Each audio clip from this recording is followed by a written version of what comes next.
Welcome back to Movie Recap. Today I'm gonna show you a 2012 American science fiction action thriller film called Looper. Spoilers ahead. Sit back, relax, and enjoy the video. The movie begins with Joe, holding his compass clock as he waits for the person sent back from another time. While waiting, the clock finally ticks, and Joe prepares his GAT, a futuristic blunderbuss shotgun used for assassinations. Afterward, Joe immediately shoots the man right after appearing in front of him. Joe then cuts the cloth at the back of the man's body to collect the silver bars as payment. In 2044, Joe works for a Kansas City crime syndicate as an assassin or looper. Loopers are the men who kill and dispose of victims whose faces are concealed. And these victims are the ones who survive in 2074 and are destined to be sent back in time as their younger selves execute them. They kill future selves because the tracking systems in the future of 2074 have made it nearly impossible to dispose of bodies undetected. And the only possible thing to do is execute them by time travel. In this case, it can close their loop. In addition, this crime syndicate is managed by a man from the future named Abe. Later, Joe walks himself inside a diner to have his coffee. Afterward, he drives his car on the way to a shop to buy a new pack of Jeds for his GAT. As he drops the 2 silver bars for payment, the man gives the Jeds as an exchange. A while later, Joe finds Seth in an alley, who's having a troubled time with his new slat bike because it won't start. So, Joe offers him a ride as they head to La Belle Aurore bar. Then, a few minutes later, they enter the back door to visit Susie. But unfortunately, Susie tells him she's busy at work, so Joe meets up with his co-loopers instead. After, Joe suddenly wakes up from his sleep because of the continuous knocks on his glass window. Joe then goes directly to where the noise comes from and opens it. To his surprise, he sees a panicking Seth entering his apartment as he confesses about his failed assignment. While Joe's listening, he finds out that Seth didn't kill his future self. Because the old Seth warns him about a person in the future called the Rainmaker. And that this person will overthrow the 5 major bosses and close all loops. Afterward, Joe and Seth hear a loud thud from his door, only to find out that it's Abe's elite GAT men that want to capture Seth. So, Seth begs Joe to help and hide him. Hesitating, Joe opens his apartment's floor safe and reluctantly hides Seth from the GAT men.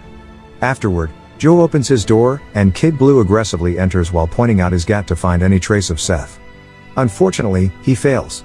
Kid Blue then tells Joe that he will talk with Abe while his men guard his apartment. Later, Joe goes to Abe's headquarters. As they begin talking, Abe threatens to confiscate half of the silver bars that Joe saves inside his apartment if he doesn't tell Seth's whereabouts. At first, Joe hesitates to tell the truth, but later on reveals Seth's location for his reason of wanting to travel to France in the future. So, technically, Joe chooses to save his silver bars rather than valuing his friendship with Seth. Abe's elite GAT man immediately walks out of the headquarters to capture Seth in Joe's apartment. Seconds later, they finally arrest Seth.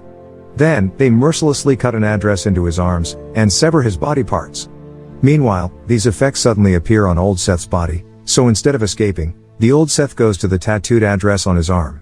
Unfortunately, Kid Blue suddenly shoots him right after arriving in the said area. Feeling inadequate to himself, Joe shares the story about his friend's death to Susie. He admits that he let Seth get killed for silver. Joe even tells Susie that he will give half of his silver bars to escape the city and go somewhere else with him. Yet, Susie refuses his offer and says she doesn't need it because she already has a job to sustain her needs. Unfortunately, Susie rejects having Joe's baby and living with him for the rest of her life. The following day, Joe arrives in his target area. Afterward, he waits for his compass clock to tick as he prepares himself for his next target. Suddenly, Joe finds out that it is his older self, but his face is uncovered and hands unbound.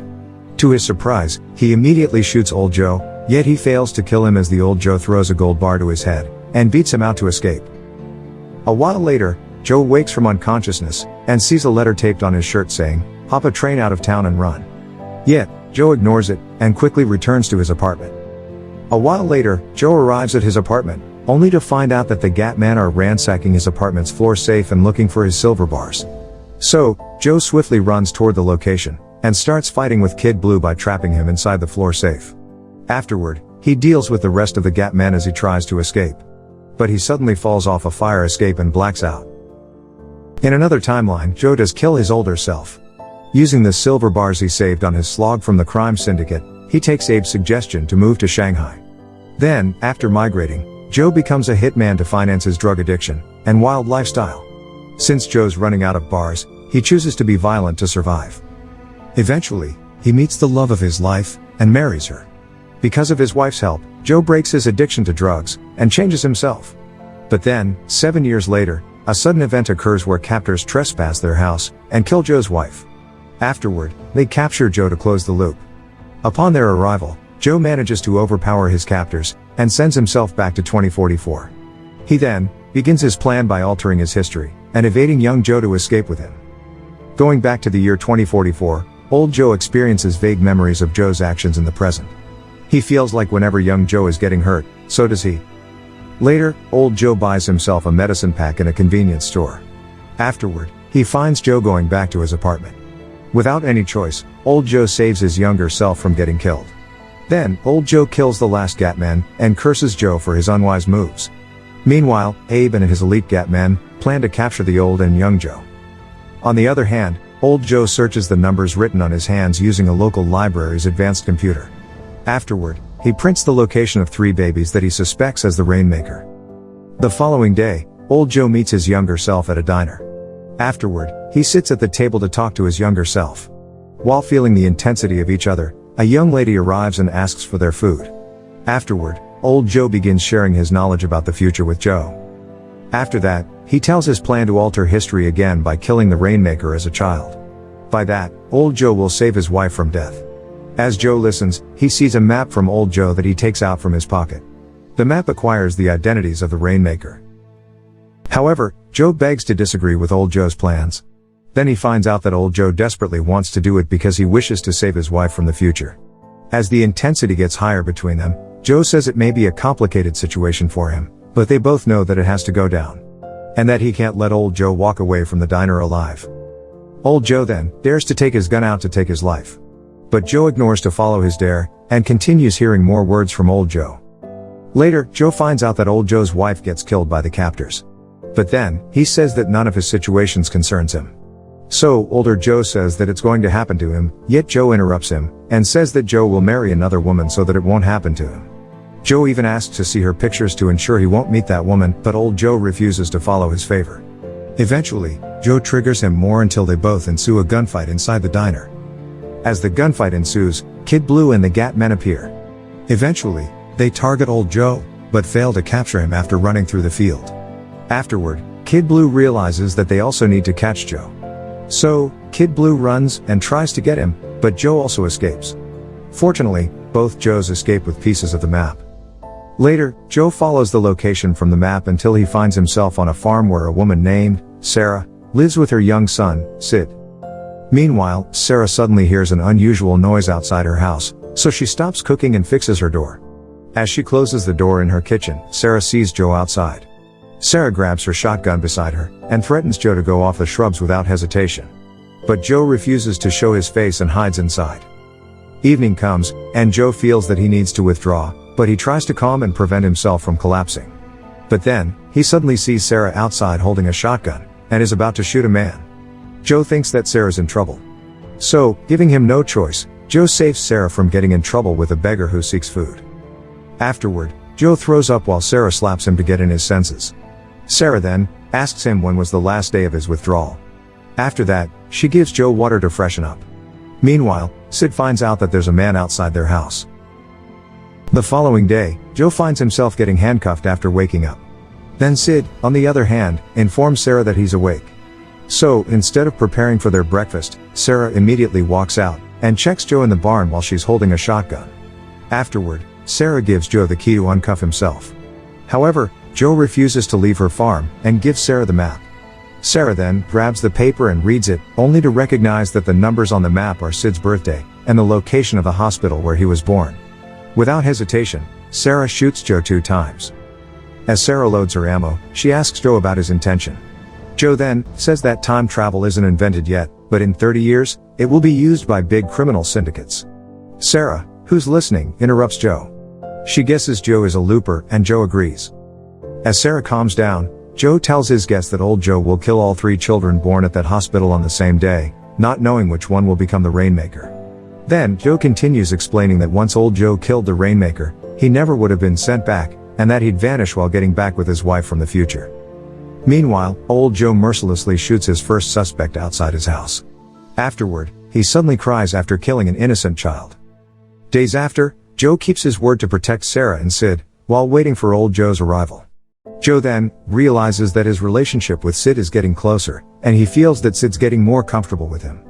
Eventually, Sid confesses to Joe that he knows what happened to his biological mom, and Sarah lies to him. The following day, Jesse, a Gat man, comes to the farm.